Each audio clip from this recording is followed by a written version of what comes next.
18वां हरिद्वार के ब्राह्मण का घमंड तोड़ा। ओम श्री स्वामी समर्थाय नमः। ओम श्री सद्गुरुभ्यो नमः। ओम श्री दत्तस्वरूपाय नमः। ओम श्री भक्तवत्सलाय नमः। जय जय श्री स्वामी समर्थ, सद्गुरु श्री स्वामी समर्थ। समझ लो उनकी लीला का अर्थ, लीला उनकी कभी न व्यर्थ।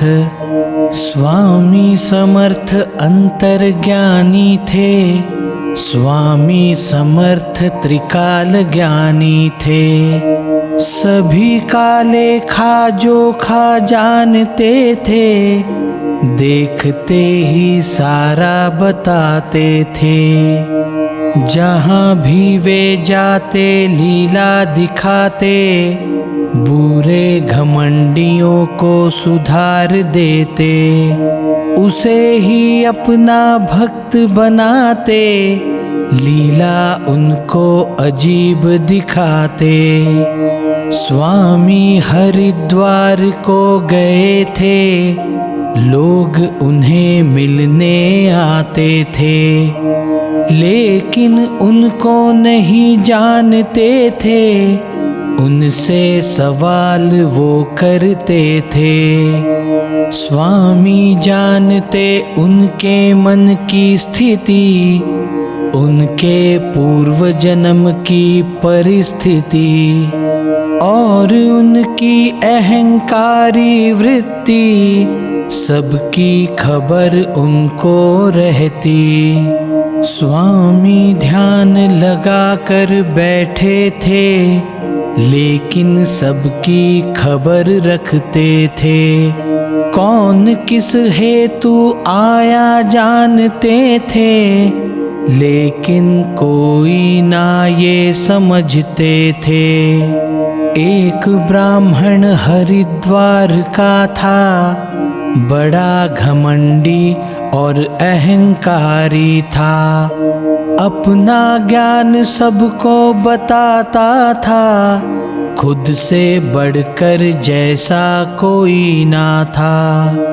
स्वामी जी को देख के वो पास आया, स्वामी जी को वो समझ न पाया। अपने ज्ञान का घमंड बताया, स्वामी जी ने वो जान लिया। फिर उसने पूछा स्वामी जी को, छल के हेतु से पूछा था उनको। नाम पता बताओ मुझको, मानते तुम किस आश्रम को। स्वामी समझ गए उसका मन, किस हेतु से हुआ आगमन। बताऊंगा सब कुछ, लेकिन पहले बताऊं तेरी पहचान। लेखा जोखा पूर्व जन्म का, क्या था उस ब्राह्मण का। पिछला जन्म था शेर का उसका, वर्णन किया उसके पापों का। बहुत हत्याएं की है तूने, पशु प्राणी मार कर खाए तूने। गिनती उसकी तू ना जाने, पापों की सीमा लांघ दी तूने। फिर पाया मनुष्य जन्म, सिलसिला पाप का ना हुआ खत्म। ना किया स्त्रियों पर रहम, सभी का जीना किया हराम। कितनों के तूने घर फोड़ दिए, कितनों के संसार उजाड़ दिए, कितने ही तूने पाप किए, राजस्त्री के प्राण हरण किए। फिर तुझे हद पार किया गया और पाप का घड़ा फिर भर गया। नाक कान काट कर विद्रुप बनाया, चर्मकार के घर में डेरा बसाया। कितने तूने पाप कर्म किए, तुझे भी वो समझ न आए। लेकिन कुछ अच्छे कर्म हुए, स्वामी समर्थ उसे कह गए। इसलिए तुझे ब्राह्मण जन्म मिला, मुझसे मुलाकात का सौभाग्य मिला। फिर भी जारी रहा पाप का सिलसिला, कल रात गाय को मार डाला। स्वामी जी ने ये जब उसे सुनाया, ब्राह्मण तो देखते ही रह गया। स्वामी जी के चरण पर गिर गया, क्षमा करने के लिए गिड़गिड़ाया। साथ में ले गए स्वामी जी उसको, मारी हुई गाय बताई ब्राह्मण को। उपाय पूछा उन्होंने स्वामी जी को, हाथ जोड़कर प्रार्थना की उनको। कहा स्वामी ने बुलाओ ब्राह्मण को, गाली देकर बुलाया फिर उसको।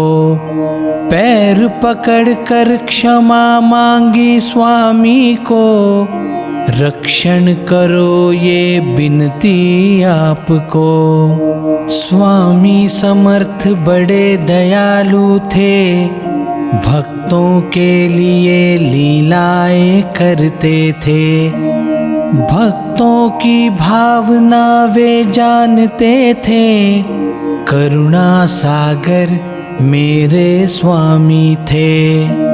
फिर बताया उस ब्राह्मण को, पछतावा हुआ यदि तुझको। फिर जिंदा कर तू इस गाय को, फिर ना लगेगा पाप तुझको। ध्यान में आया फिर ब्राह्मण के, चरण धोकर श्री स्वामी के। तीर्थ वो लगाया बदन पर गाय के, प्राण वापस आए फिर उसके। स्वामी जी की ये लीला देख कर खुश हो गए सभी ब्राह्मण वर। परिणाम हुआ उस ब्राह्मण पर, रह गया वो स्वामी भक्त बनकर। स्वामी जी के लिए सब छोड़ दिया, अपने पापों पर पछतावा किया। फिर स्वामी जी के पास रह गया और उनकी सेवा में जुट गया। इस लीला का अर्थ समझ लो, स्वामी जी की ताकत को जान लो। भक्तों से उनका लगाव समझ लो, अर्थ उसका गलत ना लगा लो। स्वामी समर्थ थे त्रिकाल ज्ञानी, जानते थे सब होनी अनहोनी। मालूम थी उनको सभी की कहानी, ना करना उनसे कभी मनमानी। अहंकार घमंड उनको ना दिखाना, शक तो उन पर कभी ना करना। छल कपट मन में कभी ना रखना, उनके दर्शन को है यदि जाना, असंभव नहीं है कुछ भी उनको। जान लो उनकी अद्भुत ताकत को, शरण जाना हमेशा उनको। वो ही संभालेंगे अपने भक्तों को, साथ उनका कभी ना छोड़ना, हमेशा उनका गुणगान करना। कृपा उनकी बंदों पर रखना, इतना ही है स्वामी से मांगना। स्वामी जी की ये अजीब लीला, समझ ना पाता देखने वाला। उनकी लीला समझने वाला, बंदा होगा जगत में निराला। बुरे बिगड़े सभी संभाले, ऐसे स्वामी जगत में निराले। समझ लेना ये सुनने वाले, ये अध्याय तू ध्यान से सुन ले। ये अध्याय सुनकर जो समझेगा, स्वामी का वो भक्त बनेगा। उनकी सेवा हमेशा करेगा, धन संपत्ति सुख पावेगा। इस अध्याय को समाप्त करता हूँ, स्वामी जी से प्रार्थना करता हूँ। जो भी मैं लिख रहा हूँ, उसे आपकी ही कृपा समझता हूँ। ऐसी ही कृपा हमेशा रखना, स्वामी कार्य है पूरा करना। अगले अध्याय में क्या लिखना, ज्ञान उसका मुझे तुम देना। अनंत कोटि ब्रह्मांड नायक, भक्तवत्सल भक्ताभिमानी, राजाधिराज योगीराज परब्रह्म, अक्कलकोट निवासी श्री स्वामी समर्थ महाराज की जय। अवधूत चिंतन श्री गुरुदेव दत्त, श्री स्वामी समर्थ महाराज की जय।